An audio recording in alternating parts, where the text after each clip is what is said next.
Hey guys, it's Amtrak and O-Scale. Welcome back to the channel. Yeah, Amtrak announced heritage units. I am so freaking excited. Hats off to Matt Donnelly. Honestly, thank you so much, dude, for pushing these heritage units forward. That's You've done a great service to us in the railfan community by pushing these forward and celebrating the 50th of Amtrak in a big way. I'm so happy that these are being made. Probably the one that I'm most excited for is the Pepsi can, as are most people, and I feel like it's possible because Matt's kind of a rail fan himself, that was thrown in as a nod to rail fans. So and if that I feel like it's possible, but I don't know if it's true. Anyway, regardless, I'm very happy that these are happening. I also like Phase 7. I knew that was going to turn out good. I knew it. So I'm really happy that that's coming out. And I'm not sure what I'm going to do from here, as far as like going for the heritage units. I don't know what I'm going to do to get more. I might just have Christine paint some. But yeah, holy crap. I I'm shocked that they're doing this in such a big way. I know foam. Obviously, I'm way over foaming over these things, but holy crap! I it's just awesome. All right, so I have good news and bad news. Here's what I know. The bad news is MTH is still closing. The good news is they're not closing completely. They're not going to do any more catalogs. They're not so no more catalogs. That's done. They will still be making new products, but it's only by special run. So like they'll say if I don't know Western Depot wants to do a freight car, great, they'll do a freight car, something like that. So they're only doing like a by orders only, and I guess that makes sense, but it seems as though Mike Wolf is kind of a narcissist. So, oh well. But yeah, that's where MTH is at pretty much. I also know that MTH they sold off some of their O gauge tooling. I mean, I'm sure everyone knows they sold off their HO and S gauge tooling to scale trains, but some of the O gauge stuff has left the building as well, or left the MTH hands. I don't know what went to who, but I know that Lionel and Third Rail picked some tooling up. Yeah, so they didn't say, MTH didn't say what went to who, and what they still have, but I have a feeling that if Lionel didn't pick up the P42 tooling and stuff like that, like they should have, because it would be stupid not to. They'd be I would I would be very surprised if they didn't. But yeah, if MTH still has some of the special tooling. Say somebody wants to do like the heritage units, I would not at all be surprised if like Train World does a run of the heritage units and stuff like that in Premiere. So we'll just have to see who got what and in the end. And how I know this is my boss was talking to MTH on the phone like yesterday, and this is what they told him. I'm not gonna say who talked to him, but I know that it was a good source because this guy was I guess kind of a little bit higher up at MTH, and he knows what's going on. But I'm not saying that nobody had any reason to believe that MTH wasn't going to close.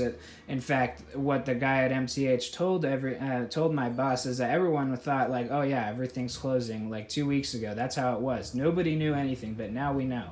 So this is going to be very interesting. I have more good news. So yeah, the amp fleets that I've had on order, returning viewers would know that I've had those on order for a while from Golden Gate Depot, and their subsidiary of Third Rail for the uninitiated. They are producing those now, so they're in full production for the next 2 to 3 months. They were supposed to be delivered next month, but I'm not at all surprised that stuff got delayed because containers and stuff everywhere, and especially for model trains, have been stuck. Like I know next door, returning viewers will know that I work at a train shop, and so yeah, next door to us there's another shop. It's a different shop but same owners. Anyway, Cato has like a container. They're saying like Cato has a container on the water. It's like in Long Beach, but it's stuck there because of COVID. So it sucks. So I guess it's going to be a summer delivery for those now, but I'm very excited to hear something about them. And yeah, so that kind of wraps it up for this video pretty much. I don't have much planned. I'm kind of trying to save money because I did quit my job at In-N-Out. I got over it. It just wasn't for me in the end, and I'm not going to really go into it. But yeah, so I only have my train shop job now.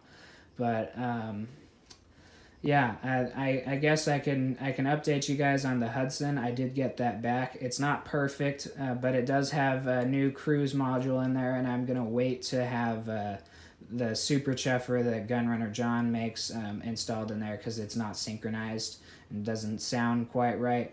But I did get that back, so I'll show you guys that here in a second. Alright, so here's the Weaver Hudson that I've been talking about for a little bit.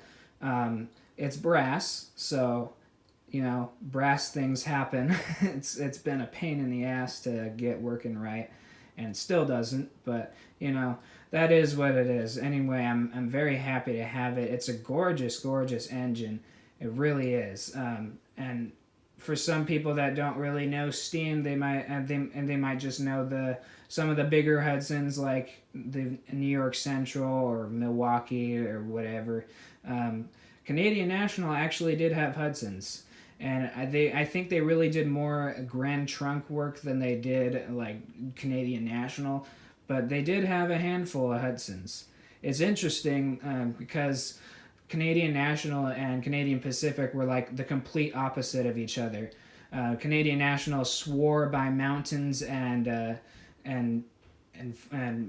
484 is Northerns, or they call them confederations or something up there. But yeah, they swore by those, and then Canadian Pacific swore by Hudsons, and they only had a handful of 484s, whereas they only had a handful. Canadian National had only a handful of Hudsons. So CP and CN were completely different, and it's really interesting. I think there's 2 of these still preserved, so if you want to go see one, you can. And same thing with those CP Northerns. If I could afford one of those, I would hunt one down and try and get a 3-rail version of the CP Northern and add it to my collection, even though it's not very special. It's just CP Northern. But yeah, both of those are preserved. So yeah, I actually really like Canadian Steam. I just think it's super cool. I know some people don't like the outside frame truck. I think it looks cool. It's like a Milwaukee kind of thing. That Milwaukee did that too. But yeah, it's a unique engine. I love it. I really do.